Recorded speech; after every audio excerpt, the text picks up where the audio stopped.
Ensuite, je la mettrai en ligne et vous pourrez la revoir. Donc, Tristan, je te donne la parole. Très bien, et ben, merci infiniment pour l'invitation. Thérapie phagique, où en sommes-nous? Donc, on va voir un petit peu ensemble où on en est dans la globalité de la thérapie phagique et puis plus précisément à Lyon. Donc, Tristan Ferry, moi je suis infectiologue aux Hospices de Lyon, je coordonne le CRIWAC Lyon. Je travaille avec le professeur Frédéric Laurent, microbiologiste, et puis le professeur Sébastien Lustig, chirurgien orthopédiste. Donc, comme vous le savez, en fait, il existe en fait, le réseau des CRIWAC, de centres de référence d'infections articulaires complexes, et c'est un élément très important dans le développement de la thérapie phagique. Comme vous le savez, les CRIWAC doivent reposer sur l'expertise d'infectiologues, de chirurgiens orthopédistes, de microbiologistes, et à Lyon, nous sommes basés sur notre expertise qu'on a dans nos unités INSERM, dans nos unités de recherche, pour développer tout un tas de thérapies innovantes, dont les phages. Alors, chaque CRIWAC a ses spécificités, a ses projets propres, et chaque CRIWAC doit travailler de manière multidisciplinaire pour une thérapie personnalisée pour les patients qui ont des infections articulaires. Chaque fois qu'on a un patient qui a une infection articulaire, on se doit de construire ensemble la pyramide de soins. Et la base de cette pyramide, c'est de choisir la chirurgie la plus optimale pour ce patient, de choisir aussi les anti-infectieux qui sont optimales dans la situation clinique, des anti-infectieux qui sont le plus adaptés possible. Et comme vous le savez, l'un influence un petit peu l'autre finalement. Si le patient est infecté à des germes multirésistants impossibles à traiter, on aura une chirurgie plus agressive et inversement. Basé sur cette prise en charge multidisciplinaire, nous avons construit donc à Lyon tout un tas de thérapies innovantes qu'on peut développer dans le domaine de l'orthopédie avec des dispositifs innovants, mais aussi tout un tas de thérapies adjuvantes anti-infectieuses dont les phages font partie, qu'on peut utiliser donc, comme adjuvant pour maximiser la probabilité de chance de succès. Donc on va parler de ces fameux phages. Alors, qu'est-ce qu'un bactériophage? Un bactériophage, c'est un virus qui infecte une bactérie. Et c'est un virus qui n'infecte que les bactéries. Il n'a aucun effet sur l'homme ou sur les mammifères. Donc, c'est un virus très spécifique. Il existe différentes classifications. Et en fait, chaque phage est très spécifique de chacune des bactéries. En fait, il existe des phages contre staphylocoque doré qui ne sont pas efficaces sur les autres staphylocoques. Il existe des phages contre Escherichia coli, des phages contre Pseudomonas, et c'est une spécificité d'espèces. En fait, on sait maintenant que les phages sont largement abondants dans le monde, beaucoup plus abondants que le nombre de bactéries, et ils sont très présents dans tous les milieux environnants, notamment les milieux aqueux. Vous en avez dans les océans, dans des flaques d'eau, dans les eaux d'égout, ils sont partout. En fait, le phage est présent à la surface de la Terre depuis qu'il y a des bactéries, donc ça fait 3 millions d'années qu'il y a des phages sur Terre, et il existe des bons phages et des mauvais phages. Il existe des phages qui peuvent donner un avantage à la bactérie. Ils peuvent apporter à la bactérie des facteurs de virulence, des facteurs de résistance, comme vous voyez sur la droite. Donc ça, on cherchera à l'éviter. Il existe par contre des phages qui peuvent se multiplier à l'intérieur de la bactérie et lyser la bactérie. Et ça, c'est extrêmement intéressant parce que ça va libérer de nouveaux phages qui vont pouvoir infecter les autres bactéries dans l'environnement. Et donc, on a un processus comme ça d'auto-amplification qu'on peut avoir avec certains phages, et on va chercher à avoir ce cycle qu'on appelle lytique en thérapeutique. Alors, d'un point de vue très pragmatique, vous avez ici sur cette vidéo, un staphylocoque doré qui se multiplie en présence d'un phage lytique. Le phage, on ne le voit pas parce qu'il est très très petit, il est 10 à 100 fois plus petit que la bactérie. Donc, qu'est-ce qu'on voit? On voit le staphylocoque doré qui se multiplie, mais on voit des taches vertes qui apparaissent. Ces taches vertes, c'est l'ADN de la bactérie qui est libéré du fait de la lyse par le phage. Et qu'est-ce qu'on voit ici? Ici, on a un phage champion qui est capable de se multiplier. Il se multiplie plus que la bactérie. Vous voyez qu'au final, on a une disparition complète de cette communauté bactérienne. Donc, il n'y a pas d'antibiotique dans le milieu, il y a juste le phage qui est lytique et qui fait son travail. Ce qu'on a pu démontrer aussi, c'est que les phages ont une activité antibiofilm. Ça nous intéresse beaucoup lorsqu'on s'intéresse aux infections articulaires. Donc nous, on a mis en place à Lyon un certain nombre de modèles pour évaluer l'effet antibiofilm des antibiotiques. Donc vous avez ici l'effet antibiofilm de la vanco. Donc la vancomycine à très très forte dose a un effet antibiofilm, et à dose classiquement utilisée, c'est la dose violette que vous voyez, elle n'a pas d'effet antibiofilm. Par contre, la vanco ou la ginta lorsqu'elles sont utilisées à très forte concentration. Donc ça va aussi avec la notion d'antibiothérapie locale. Vous voyez qu'elle peut avoir un effet antibiofilm. Ce qui est intéressant, c'est que lorsqu'on utilise les phages dans ce modèle, vous voyez que les phages ont un effet antibiofilm qui est dose dépendant, et aussi elles ont un effet synergique avec la vancomycine, puisque vous voyez que des phages à petite concentration, avec la vancomycine utilisée à dose usuelle, on a un effet antibiofilm. Donc c'est ce qui nous intéresse énormément. Donc, si on avait des phages hautement purifiés, on pourrait les utiliser. Donc déjà, c'est compliqué d'avoir des phages purifiés, et ce serait une forme de victoire. Il existe des projets donc d'avoir des phages purifiés en France, et le plus gros problème va être de pouvoir les utiliser chez nos patients qui a des comorbidités, qui a en fait différents types d'infections. Et pour les infections articulaires, quelles sont les indications pertinentes? Parce qu'on va voir que toutes les infections articulaires ne sont pas des indications pertinentes. Donc, on va voir 3 types d'infections osteoarticulaires, donc, typiquement les ostéites ou ostéomyélites après fracture.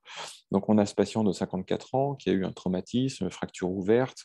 Ce patient avait présenté une infection, une ostéomyélite à staph doré. Ce patient a été opéré à plusieurs reprises, le matériel a été enlevé.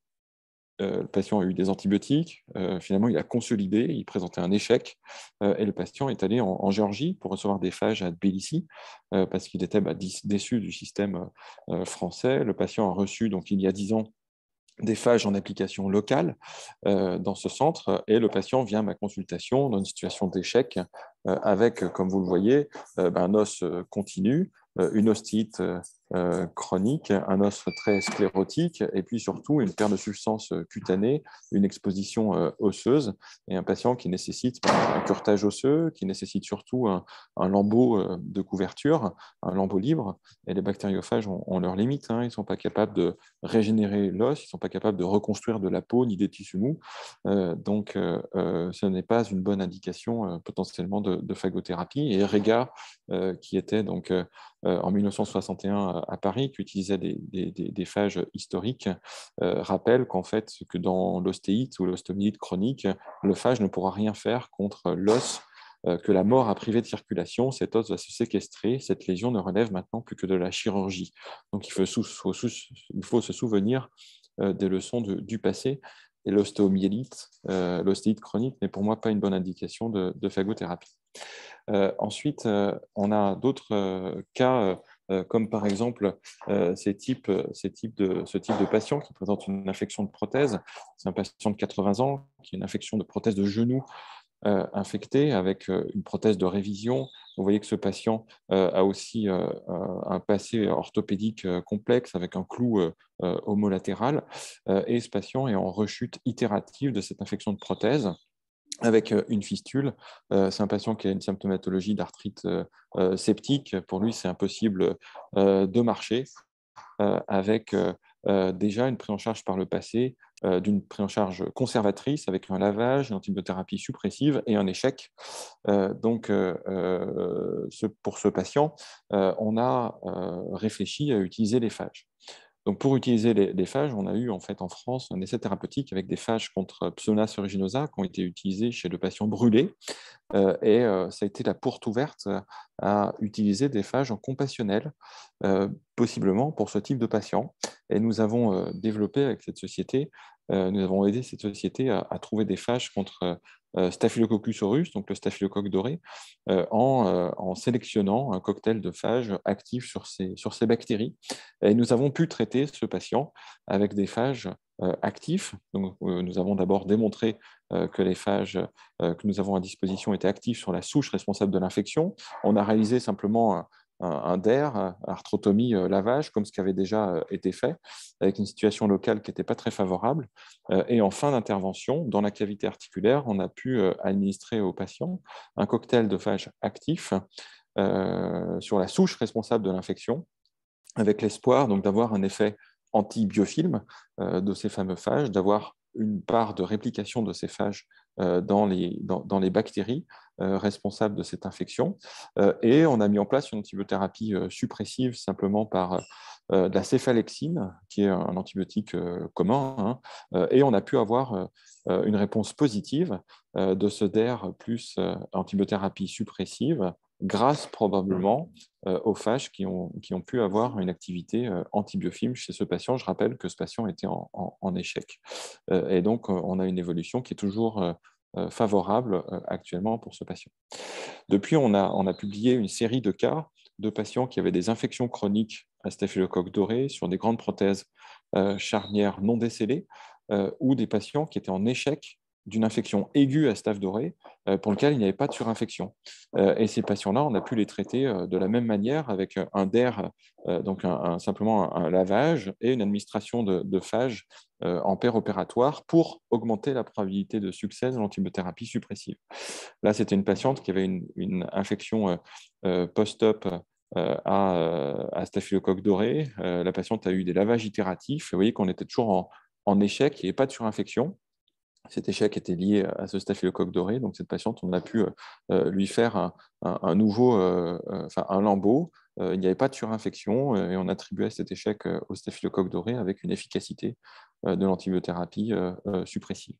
Donc, notre idée est d'utiliser notre expertise de centre de référence des infections articulaires complexes pour traiter des patients qui nécessitent ce type de traitement. Donc, c'est une indication bien particulière, essentiellement des infections de prothèses. Et vous voyez qu'on a traité 30 patients jusqu'à maintenant, ça représente juste 1% de nos patients, et qu'on traite ces patients soit avec des phages de cette société, soit avec d'autres phages, parce qu'en fait, les phages de cette société ne couvrent pas tous les germes impliqués. Et on a mis en place donc, à Lyon tout le système pour savoir si c'est une infection, une indication pertinente ou non. Il faut isoler la bactérie en préopératoire, tester les phages qui sont envoyés à la pharmacie, tout ça sous la supervision de la NSM, c'est extrêmement lourd, et on doit préparer donc ces phages le jour de la chirurgie en extemporané pour pouvoir traiter ces patients. Et donc pour nous, les infections de prothèses, notamment à staphylocoque doré, sur un implant précieux non décellé, est une indication possiblement pertinente. Je vais vous montrer un troisième exemple qui est un autre exemple de phagothérapie potentiellement, en sachant que pour les infections de prothèses, on va y revenir, on va débuter donc début 2022 un essai clinique multicentrique en France, dans une dizaine de centres CRIWAC, mais aussi dans certains centres en Belgique et en Espagne, d'un protocole de recherche qui s'appelle Phagoder, qui vise à évaluer cela. Donc, des patients qui ont des infections de prothèses, de genoux ou de hanches, à staphylocoque doré, des infections chroniques pour qui la RCP propose en fait un arthrotomie lavage avec antibiothérapie suppressive. Et pour ces patients-là, on aura donc deux bras, soit le bras standard of care, avec administration de sérum physiologique en fin d'intervention, soit le bras phage avec des phages dont le but est de mieux contrôler la situation clinique. Un troisième exemple, un patient de 74 ans qui est donc pris en charge d'Hospice Île de Lyon, un patient qui a un mélanome qui est traité, et le patient fait une bactériémie à Pseudomonas aeruginosa en janvier 2018, donc une bactériémie qui est traitée par les réanimateurs à l'époque. Et 6 mois plus tard, le patient présente une douleur du rachis avec mise en évidence d'une spondylodicite et un abcès discal que vous voyez à l'IRM. On a ponctionné cet abcès et on a la découverte assez horrible de voir qu'on a un Pseudomonas aeruginosa qui résiste à tous les antibiotiques sur Terre, absolument résistance à tout. Donc, on pense éventuellement aux phages. Donc, d'où l'importance d'avoir un centre qui est capable de centraliser finalement les demandes de phagothérapie en France, parce qu'on a pu faire tester cette souche à Ferricides, qui est la société française, mais les phages de Ferricides n'étaient pas efficaces. Nous avons également d'autres collaborations avec à l'époque Amplify, qui est un labo américain, où les phages n'étaient pas efficaces. Et donc, on s'est retrouvé avec un patient à l'automne 2018 avec cette infection à germes multirésistants, le patient extrêmement douloureux, avec un pousseringue de morphine hospitalisé dans nos lits, sans avoir aucun antibiotique et sans avoir aucun phage à disposition. Donc, nous avons notre réseau européen de chercheurs dans le domaine de la phagothérapie et on a activé notre réseau et nous avons pu trouver en fait dans la bibliothèque de phages de Grégory Reich à Lausanne, parmi une centaine de phages qui ciblaient Pseudomonas aeruginosa, 3 phages actifs sur la souche responsable de l'infection du patient. Donc c'est bien d'avoir des phages actifs, mais encore faut-il les préparer comme un médicament pour pouvoir l'administrer à notre patient. Et dans un délai de 3 mois, sous la supervision de la NSM, nous avons pu fabriquer un médicament, donc purifier des phages pour ce patient-là. Donc ces 3 phages actifs qu'on a trouvés donc, dans les bibliothèques de Grégory Reich, il a fallu les caractériser complètement, donc faire du séquençage génétique, faire la microscopie électronique et les purifier. Et pour purifier des phages, il n'y a pas beaucoup de solutions et on a pu faire purifier ces phages à l'hôpital militaire Rennes-Astrid en Belgique pour éliminer toutes les toxines et finalement avoir que les phages actifs, éliminer tous les débris de bactéries. Et nous avons pu recevoir ces phages et on a administré ces phages à ce patient avec différentes séquences thérapeutiques, notamment en lien avec le céphirotérocol, qui est un nouvel antibiotique qu'on a pu administrer aux patients, en même temps que les phages. Donc, ce patient a eu plusieurs séquences thérapeutiques, traitement de l'abcès, puis ensuite reconstruction. Par une ostéosynthèse, on a pu obtenir des phages et les administrer par voie locale et par voie IV. Et on était à 18 mois de tout ça. Le patient allait parfaitement bien, qu'une cicatrisation parfaite. Le patient a été traité simplement 3 mois avec le céphidérocol et l'évolution était favorable à 18 mois. Le patient est décédé de la Covid-19 malheureusement, mais ça nous laisse un espoir sur finalement le fait de pouvoir produire des phages académiques utilisables de manière personnalisée pour traiter des patients. Et donc, c'est aussi pour nous une autre indication potentiellement, c'est-à-dire toute absédation et notamment absédation au niveau du rachis ou ailleurs, comme on a pu le montrer chez ce patient. Donc, on a un certain nombre d'autres alternatives. On a traité un certain nombre de patients avec des phages sous arthroscopie. Donc, vous savez que l'arthroscopie, le lavage arthroscopique est contre-indiqué dans les infections de prothèses parce que ça ne marche pas. On ne peut pas changer le polyéthylène. C'est des chirurgies à minima. Et chez ce patient, le cas est publié, on a pu administrer des phages sous arthroscopie avec sans doute une efficacité de ces phages puisque le patient a extrêmement bien répondu ensuite à l'antibiotique. Donc, un potentiel de la phagothérapie pour nous aider dans le traitement conservateur de ces patients. Autre situation très complexe, des patients qui ont des fémurs totaux septiques, c'est des situations extrêmement compliquées puisqu'on arrive, on a souvent du mal à changer évidemment ces fémurs totaux avec des risques très importants, notamment des risques de surinfection. On a souvent des difficultés chez ces patients en termes de couverture et on a traité 2 patients qui avaient des infections chroniques sur fémurs totaux avec des phages injectés simplement sous échographie en complément de l'antibiothérapie. Donc, c'est des patients chez qui on découvre souvent des surinfections, mais ça a pu nous aider à contrôler certaines situations très complexes. Enfin, on a pu traiter un patient avec une infection à Staphylococcus doré sur cette grande prothèse de résection. On a pu administrer des phages dans un hydrogel particulier.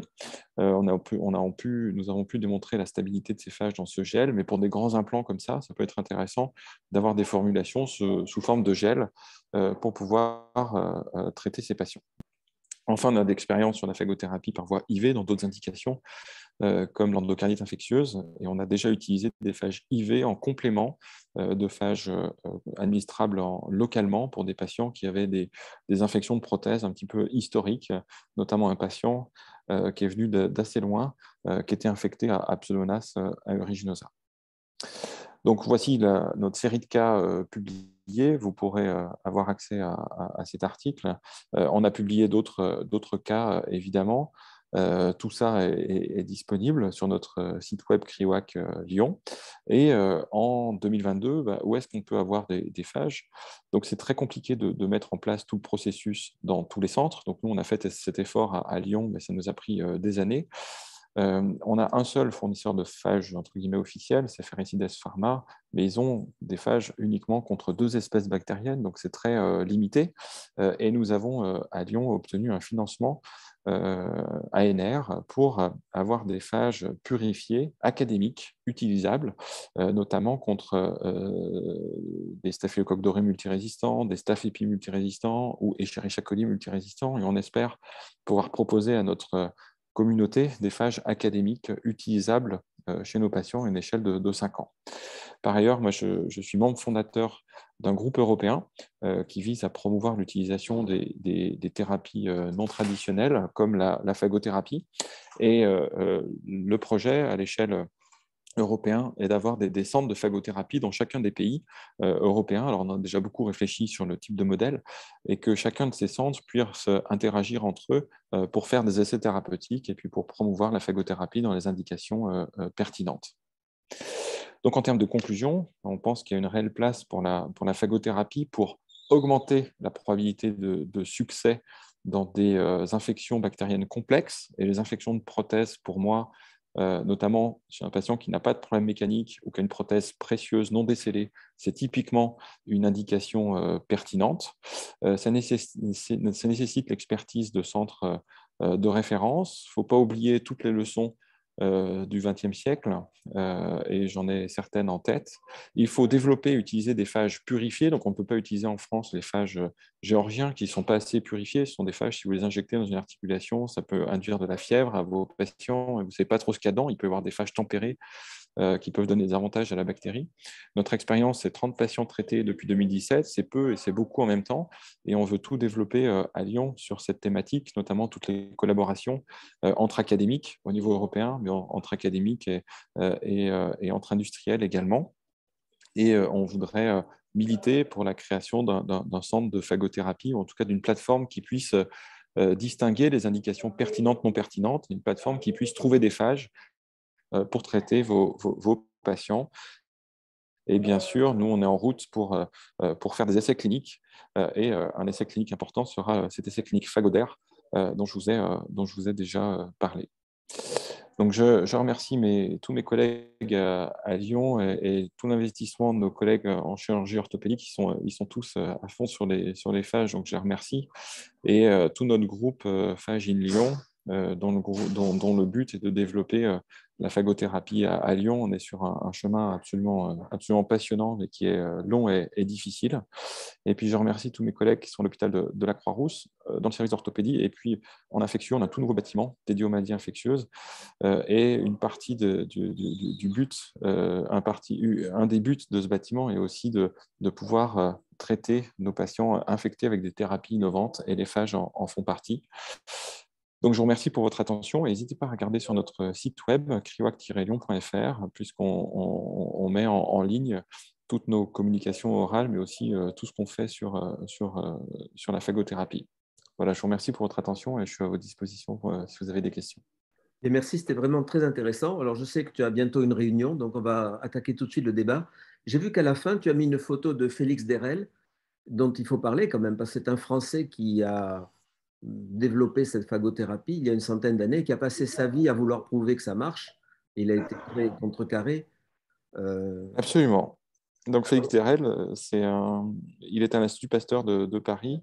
C'est un des premiers qui a fait ce qu'on appelle la phagothérapie, c'est-à-dire traiter des patients avec des phages. Notamment, il y avait une épidémie en fait, de pathologies digestives avec des diarrhées. Donc, il a documenté ça au cours de la Première Guerre mondiale avec des patients qui guérissaient. Et des patients guérissaient parce qu'ils avaient dans leur tube digestif le phage qui était efficace sur la bactérie. Donc, il a pu purifier ces phages. Et puis, il avait des cocktails de phages à disposition qui étaient très efficaces. Et il a co-créé un centre en Géorgie, à Tbilissi, qui existe toujours, le centre Eliava, parce que Georges Eliava est un de ses élèves. Et c'est lui qui est co-créateur de ce centre en Géorgie. Et donc, il n'y avait plus de centre en France, alors que le centre en Géorgie existe toujours, effectivement. Il n'y a que les Russes qui ont cru en lui. Et justement, c'est peut-être un des pièges, parce que ce qui a un peu coulé la phagothérapie, c'est l'arrivée de l'antibiothérapie.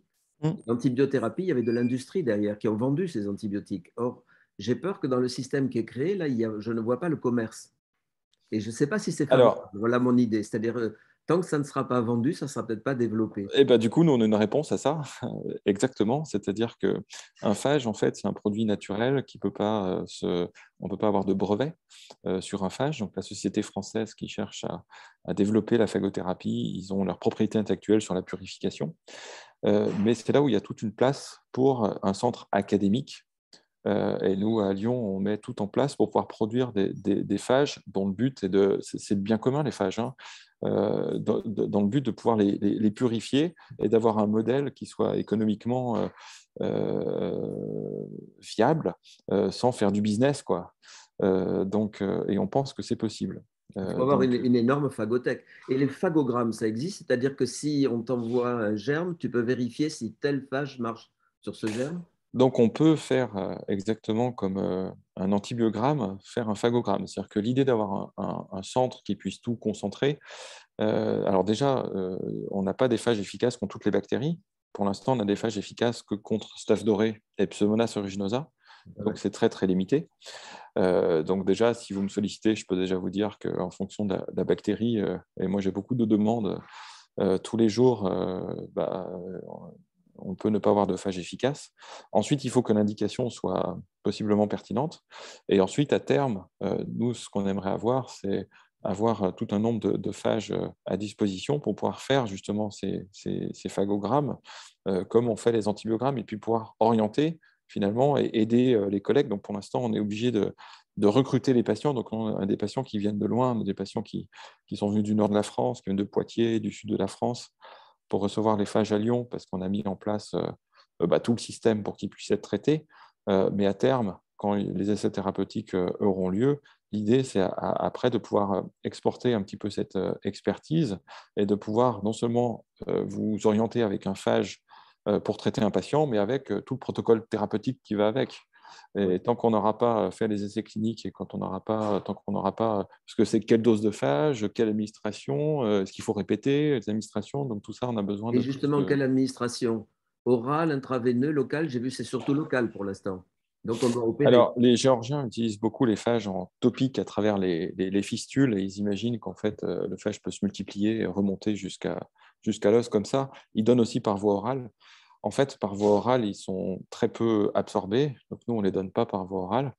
Nous, on les donne au cours d'une chirurgie invasive, donc typiquement un lavage, ce qu'on ne peut pas faire avec les phages géorgiens parce qu'ils seraient pyrogènes.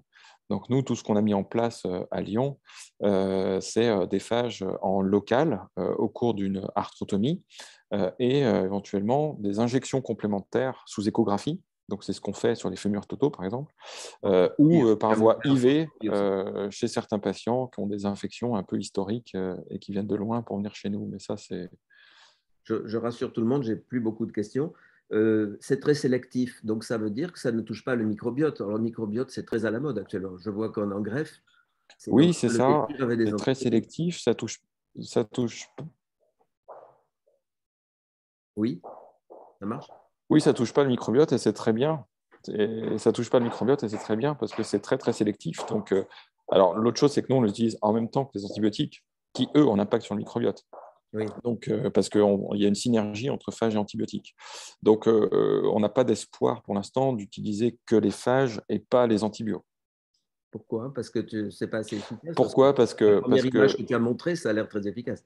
Oui, c'est que sur les patients qu'on a traités, c'est des infections très difficiles, extrêmement difficiles, et nous, on joue sur le côté phage qui est synergique aux antibiotiques, qui a Alors, l'activité antibiophile. peut-être qu'un jour, on pourra l'utiliser dans des infections moins difficiles et peut-être que le Hein, phage ira.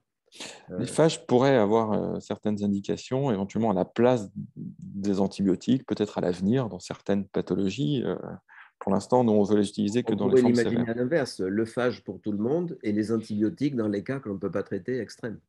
C'est ça, sauf que pour l'instant, on a des problèmes On n'est pas là, oui, on n'est d'antibiorésistance pas là, oui. et qu'il faut pas faut qu'on fasse attention parce que si on généralise la phagothérapie pour tout le monde, on peut avoir des problèmes de phagorésistance aussi Phagorésistance, oui, ça revient parce bien. qu'elle existe, parce que sinon, il n'y aurait plus de Et bactéries ma sur Terre. dernière question, voilà, je suis un phage, j'ai détruit tous les staphylocoques pour lesquels je suis ciblé. Qu'est-ce que je deviens après? Ils vont Eh ben, rester je dans l'organisme. disparais. C'est Ils ça qui est disparaissent. extraordinaire. C'est les Ouais. anticorps qui le. Les qui- anticorps, ou même après, comme il n'a plus rien à manger et Il est que tellement lui, sélectif qu'il ne peut attaquer que. oui, il survit pas. C'est ça, il C'est survit pas. incroyable. C'est Ouais, extraordinaire. c'est ça. En fait, c'est les nettoyeurs de toutes nos poubelles, ça. C'est rien à voir C'est partout. ça. C'est pour ça qu'on les trouve là-bas. Vous avez, bon, j'ai beaucoup parlé. Allez-y, vous savez que pour poser des questions, il suffit d'ouvrir le micro et on vous écoute. Allez-y, soyez pas timide. Nicolas Reyna, j'ai vu que tu étais là. Bon, j'arrive pas à les faire parler. Je ne sais pas s'il y a des questions dans le chat. Je ne vois pas le chat. Alors, le chat, je vais le regarder moi. Il y a Cash Clou qui a des Allez, vas-y. questions. Ah, vas-y, pose ta question. Si, effectivement, c'est passionnant comme histoire, mais on parle beaucoup de mutants. Quand on applique ce virus, il ne peut pas muter des fois, non? Si, donc on a certains exemples de patients qui acquièrent de la phagorésistance en cours de traitement. Et ça, on voit très très bien avec les différents phagogrammes. Et en fait, on peut, chez ces patients-là, utiliser d'autres phages en complément. Ou même, en fait, ce qui a été décrit, et à Lyon, il y a une histoire, on a parlé de Félix Deret tout à l'heure, mais il y a une histoire de la phagothérapie à Lyon, puisque dans les années 60, mes maîtres en maladies infectieuses étaient capables d'entraîner des phages contre une bactérie qui était à moitié sensible pour rendre le phage plus efficace. Et ça, c'est d'entraînement de phage qu'on peut faire absolument, et ça nécessite une expertise académique et un labo dédié à l'entraînement des phages. Donc ça, c'est possible aussi finalement de faire entraîner un phage contre une souche de bactéries particulière pour pouvoir traiter un patient, mais ça veut dire finalement produire un médicament pour un patient donné. Ça va dans le bon sens, mais ça peut aussi dans le mauvais sens, non? Il est un peu pathogène, le virus. Non, le phage ne peut pas devenir pathogène, il est complètement inoffensif pour l'homme. Et les phages qu'on utilise, nous, on les séquence, c'est-à-dire qu'on sait très bien qu'ils n'ont pas de séquence d'insertion. Ce sont des phages qui ne peuvent pas insérer de génome dans la bactérie. Donc, on est sûr que ce ne sont que des phages lytiques. Donc ça, par contre, il faut, bien évidemment, on est en lien avec la NSM là-dessus. Tous les phages qu'on injecte chez nos patients, on les séquence complètement et on sait qu'ils ne sont pas capables d'insérer leur génome dans la bactérie et de donner un avantage pour la bactérie. Ça, on est sûr que non. Parfait. Super. D'autres Merci. questions? Il y a une voie de recherche incroyable là, il faut avancer. En France, oui, du coup, la Belgique, j'ai vu, c'est développé. Oui, c'est sûr. Oui, alors du coup, historiquement, certains s'intéressaient aux phages, mais étaient un peu bloqués finalement. Et on a l'impression qu'on a un point de rupture ici et que nous, on a pu avoir une brèche. Pourquoi? Parce qu'on a ce centre de référence d'infections articulaires et qu'on a pu avancer à fond sur une indication particulière et un thème donné. Et à partir du moment où vous avez ça, on va gagner en expertise finalement. Moi, c'est ma thématique maintenant de recherche et de soins principale. Et c'est passionnant de voir à quel point la chirurgie orthopédique est réceptive aussi, parce que l'Académie de chirurgie m'a reçu, m'a demandé de présenter les choses à l'Académie de chirurgie et m'a demandé même d'être membre, ce qui est un peu gênant pour moi qui ne suis pas chirurgien, mais on voit très bien tout ce que les phages peuvent porter finalement pour conserver des implants précieux. Et en fait, c'est un rôle que j'ai au sein de la communauté des infectiologues, parce que j'entends tous les jours mes collègues chirurgiens orthopédistes me dire mais cette prothèse-là, je ne peux pas l'enlever. Et nous, on nous enseigne en infectieux, quand une infection chronique, faites tout sauter quoi, ou amputer le patient. Alors qu'en fait, philosophiquement, on doit écouter nos chirurgiens orthopédistes et se dire là, on doit garder l'implant infecté. Trouvons un moyen, nous, infectiologues, de garder cet implant. Et là, il y a une place extraordinaire de la phagothérapie. Tout à fait. C'est tout à fait vrai. On le vit tous les jours, ça. Hum. D'autres questions? Bon, écoute, je sens que on a été complet. Enfin, je dis on. Tu as été complet. Et je te remercie beaucoup. Et donc, tu vas pouvoir être à l'heure à ta réunion. Oui, pas de souci. Et Merci beaucoup. je t'enverrai le lien de ce film. Tu pourras le rajouter au CryoHack. Très bien volontiers. Rajouter le lien du CryoHack, tu me l'enverras et comme ça, ils pourront se mettre sur le CryoHack. Je sais que l'équipe de Toulouse est aussi intéressée par les phages et il m'a dit qu'ils allaient commencer une étude, je ne sais pas laquelle, si c'est la même avec toi, en janvier. Oui, je pense que c'est celle-ci. C'est Phagodaire, justement. C'est ça. C'est ça. Très bien. Eh bien, vous êtes sûr de ne plus avoir de questions parce que c'est le moment. Apparemment, non. Mais je te remercie beaucoup et je suis très content de te connaître. Moi aussi, merci infiniment à vous. J'aime bien les orthopédistes, alors ça nous fait plaisir. Ah oui, il n'y a pas de problème. J'ai raté ma vocation. Oui. Allez, au revoir. Allez, merci. Au revoir, les amis.